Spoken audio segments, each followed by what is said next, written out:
everybody, what's going on? Welcome back to CineFix and welcome back to Los Angeles, guys. Yeah.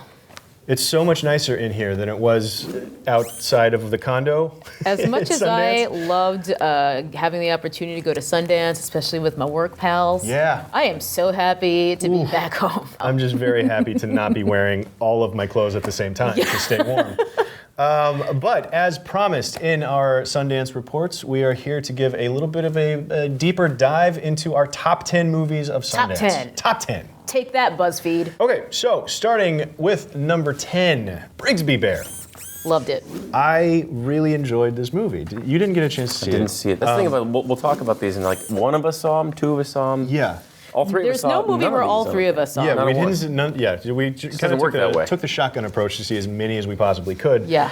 Brigsby Bear is one that the two of us saw. It's the story of this guy who's a big fan of a show called The Brigsby Bear Adventures. Yeah. I mean, first off, this is a hard movie to even establish the premise without spoiling things. Yeah. So we have to be rather cagey as we discuss it. These are sort of alternate facts about what this movie really is. So it's about this guy, Kyle, played by Kyle Mooney, who is obsessed with the show, The Brigsby Bear Adventures. His circumstances change, and he goes about to making a Brigsby Bear movie. Yeah, basically, the show ends, and he decides to finish it himself. Yeah, it's a goofy premise, and seeing the cast, it's got a great cast. Kyle Mooney, knowing his comedy, he's a very strange. It's very much from guy. his brain. If you've ever watched like him on SNL, but specifically like digital shorts where you can tell it's sort of him and like Beck Bennett, and they're here on YouTube. Good Neighbor, like that's those guys. So I feel like this is very much his brand, if you will. And I think this movie does a really great job of sort of just celebrating the love of storytelling. It's got such an innocence and such a warmth to it, while also having some really kind of like awkward, edgy comedy in there too. It's got some moments that are very funny, very dry, but then also it's got all the feels too. It was a really effective drama in some places. Yeah. I was very surprised at how emotionally sort of resonant the movie was. Like it got me. And it's got Mark Hamill. It's got Greg Kinnear. It's got Matt Walsh. It's got a really good cast. Yeah. And it's a really funny movie, and it's really effectively dramatic also in moments too, which was very surprising. And he kind of hangs out with this younger group of sort of high school age kids, and I love that they didn't go the route of having them just being your textbook mean kids in high school. Like even the younger people are like multifaceted, and they're nice kids. You know, it's nice to see nice people on screen. I'm not exactly sure when you'll be able to see this, but once it's available, we definitely suggest you guys check it out. Yeah, we'll remind you all to go and watch it. For sure. So that's number 10. Number 9 is Lemon. And Lemon is You're the only one who saw I'm this the only one. one that saw this one, right? Yeah. Here's your big solo, man. Take it away. Big solo. Okay. It's like if a Wes Anderson film, instead of whimsy, it had like really bizarre anti-humor in some places. Like Brett Gelman plays this guy, and I've seen a lot of reviews come out that call him quirky and an oddball or whatever, but that's totally underselling it. Like he's just a very strange guy. He's trying to like really awkwardly engage people and just trying to find some happiness. And everybody in the movie is a creative type of person. And they're Michael Cera is the most obnoxious theater guy. Think of that guy, that actor who's like, at one point he says, I've been doing a lot of animal work. Like it's that guy, but it's so born to play that part. Yeah, it's so perfectly funny the way he does it, and it's a hard movie to pin down. It's a very specific tone that I'm struggling to articulate clearly, but. Yeah, I definitely can't wait to watch that one because ever since you told me what you thought of it, I've had it on my list. It's going to be great when you guys finally see it and you're like, what are you talking about? He liked lemon. Okay, so number 8 is Patti Cakes. Oh, I'm up. This is you. So I'm the only one who saw Patti Cakes, and I think I said this during our day after wrap-up. I was a little bit skeptical of this one because the premise is it's a heavyset white girl from New Jersey who has dreams of being a famous rapper, or rapstress, as it were. And it's a first-time feature for writer-director Jeremy Jasper, and I think he did an excellent job because as a person who is a real-life fan of hip-hop and of rap music, I'm always a little bit, or really a lot of bit, skeptical about how they're going to treat hip hop. I really hate it when they have like a middle-aged white guy talking about like getting jiggy with it and essentially mocking hip hop culture. coming from that outsider's perspective. But I think this movie has a lot of really fun and thoughtful things to say about, hip hop as an art, and should we really worry about the background of a person if they actually have a talent for creating this type of art? Yeah, I would absolutely recommend you check it out. It was one of those movies that sold for a rather huge price. Yeah. I think it was like 13 million or something crazy. Somewhere in there, isn't that? But yeah, I think overall, it's definitely a great movie for hip hop fans. For one, Jeremy Jasper actually wrote all of the original songs in the movie, or co-wrote them with other, collaborators. And apparently his alter ego is Patti Cakes, aka Killer P, aka a number of other monikers. And I was really impressed with Patti's flow, I have to say. Patti Cakes with a dollar sign. Yeah, Patti Cakes with a Very dollar important. sign. Okay, well, number 7 then, The Big Sick. Which I was the only one who saw. Yeah. All right, we're taking turns. I think probably one of the big hits out of Sundance, frankly. A lot of people talking about it. Yeah, a lot of people it's talking about it. sold for a big number 2. Kumail Nanjiani obviously wrote this with his wife in real life, based on their lives together, and sort of the culture clash between his Pakistani family and her white American family. Here's the problem. It's a wonderful 90-minute movie trapped in 2 hours. That is such a trademark of anything that Judd Apatow comes near. Now, Apatow just produced the movie, but the director was kind of director for hire in this case, since he didn't write it, and Apatow wasn't going to direct it himself. So it's just got that Apatowness all over it, which I love Judd Apatow. I love what he's done for comedy. I love all of his comedies, and every single one of them needs to be 20 to 35 minutes shorter than it actually is. Some people really loved The Big Sick. I mean, truly loved it. It sold for $12 million, which I think is Did Amazon crazy. buy it, right? Amazon bought it for $12 million. That's $2 million more than they bought Manchester by the Sea for, which is Wow. a $40 million theatrical release. Right. It's not going to come anywhere close to that. But listen, if you like Kumail and you like, you like his brand of humor, which I really do. Yeah, He's I great. love him. There are some amazing scenes in this film. There's some really cool themes. It's very down to earth and lifelike in that way. And there, again, I started checking my watch at one point. I don't even wear a watch. Yeah. I was like, I need a watch to Just check. thinking, Symbolically maybe impatient. I should buy a watch. It's 2 hours and it's just too long. But aside from that, it's really great and you'll like it. Everyone liked it. I mean, anybody whose opinion I value thought it was terrific. And it was one of the 2 or 3 big hits out of Sundance. Yeah. Number 6 is The Little Hours. And this one was That's just you. me again, right? The Little Hours is hilarious. I knew that it was going to be a comedy, obviously. It's got Aubrey Plaza, it's got Alison Brie, Kate McCucci, John C. Reilly. Literally the entire opening credits just kept listing people that I was like, oh, really? Like Paul Reiser shows up for a minute. Like literally everybody is in it and everybody is really funny. Fred Armisen, Nick Offerman, like all of these hilarious people are in this People I movie. love. And it's about a nunnery in France in the 1300s, young nuns that are just kind of cooped up, and then all of a sudden Dave Franco shows up and they go berserk. It's like a bunch of horny nuns in the 14th century. A bit like the scene in Monty Python and the Holy Grail. It's exactly like that scene. The grail-shaped beacon was lit or whatever in that scene. We want the spankings. Yeah.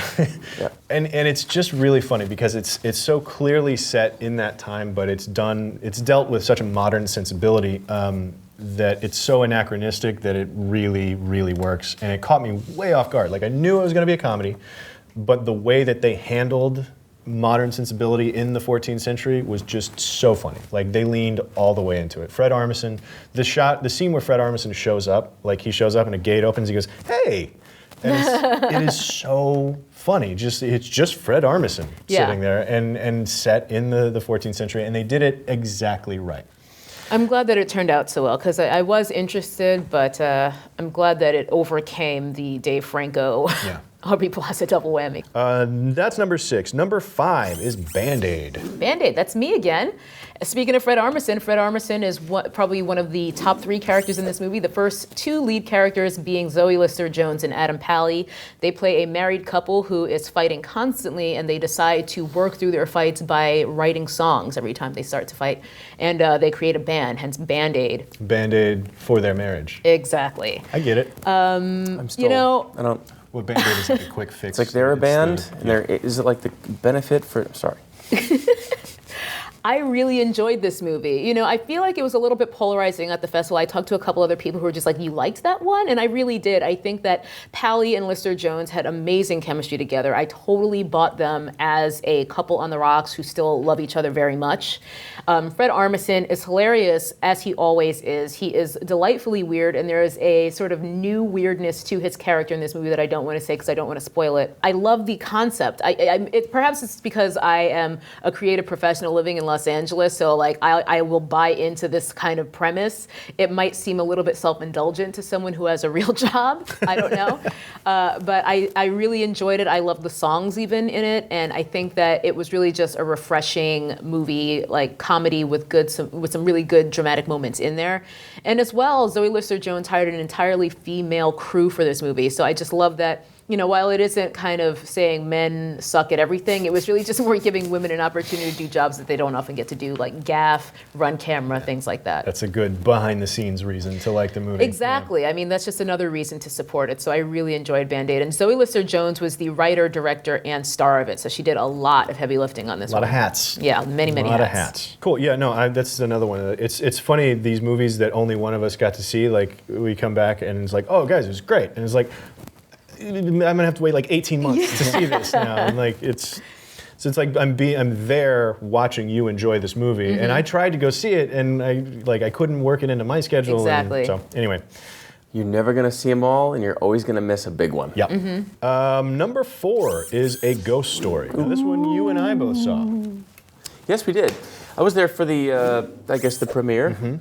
Premiere. La-dee-da, humble premiere. brag. No, it's listen. This is a David Lowery film, so it's gonna be kind of quirky and quiet and almost Malick-esque. In fact, I think they had a little bit of a To the Wonder sort of pallor to it. But it's about a couple living somewhere in middle America in a dumpy little house, and no spoilers here. He dies and comes back to haunt their space as a ghost in a white sheet. So we get Casey Affleck actually for, I don't know, 4 minutes, 5 minutes. Yeah, he's in it a total of 10 or 12 probably. And the rest of the time he is covered in a sheet with holes, with eye holes. And even saying that though, like, the movie is done in such a way that you take that seriously. Like the imagery of this guy with a sheet with little eye holes walking around is really powerful and really effective. Yeah, right. The guy in the sheet was a very interesting main character in this movie. And he haunts the place for a very long time. Yeah. And the passage of time is not shown in montage. It's shown incredibly interesting. Stillness. Yeah.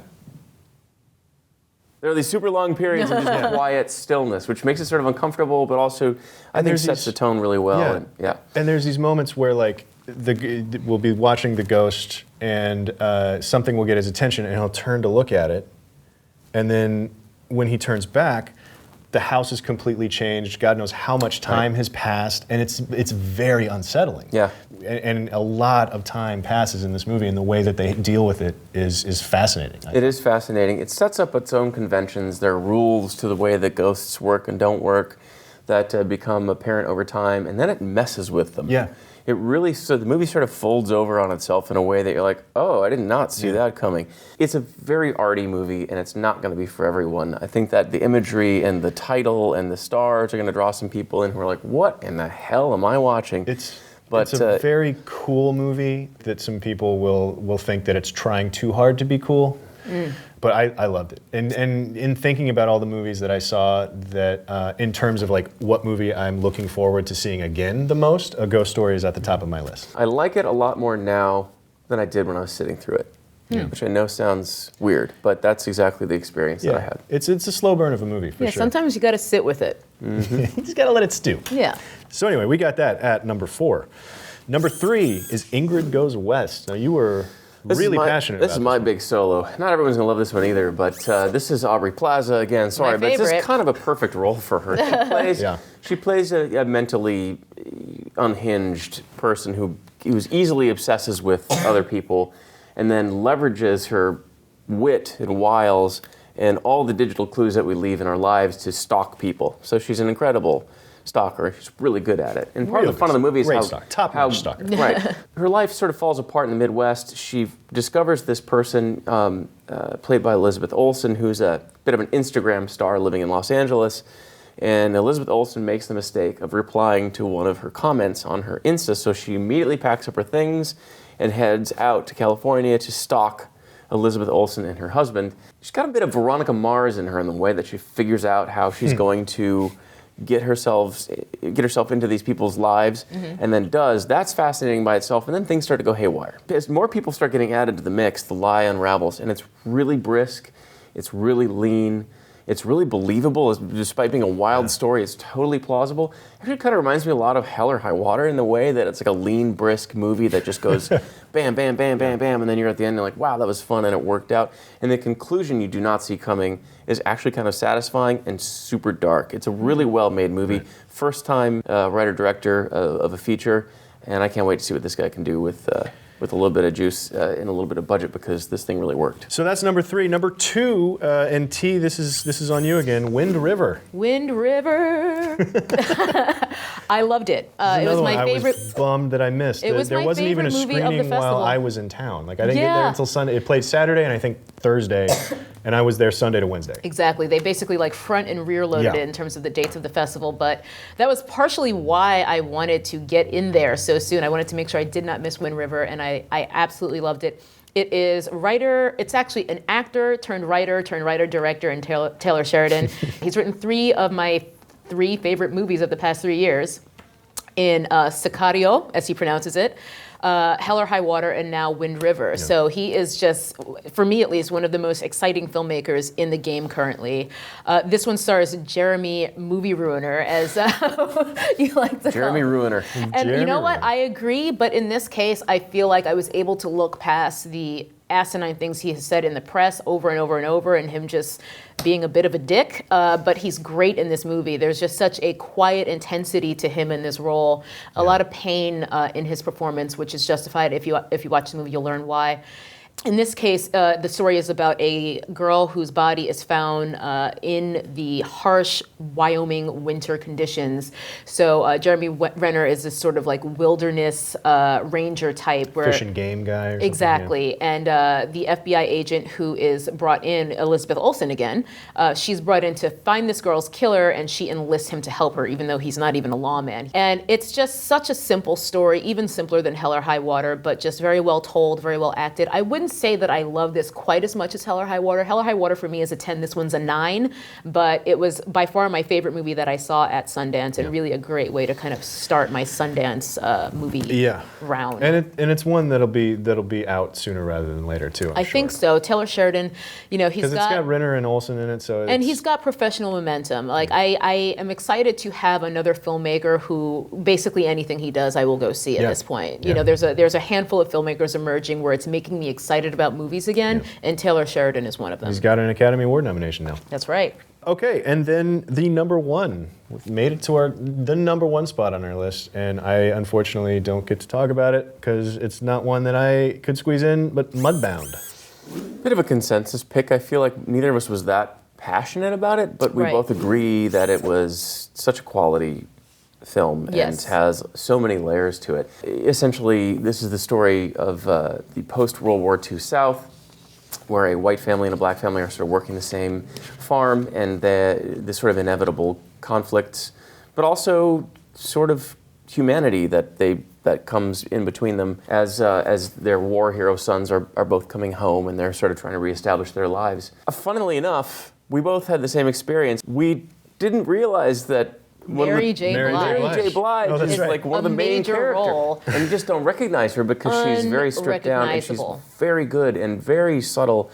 And I didn't even know she could act. So I'm watching this movie, and because she's so good, I'm like, who is this like Oscar caliber black actress who I can't place? Like she looks so familiar, and I can't quite recall who she is. And then after the movie, you're like, and how about Mary J. Blige? I was like, that's who that was? That's crazy. There were 3 different people who I said that to, and they all went, wait.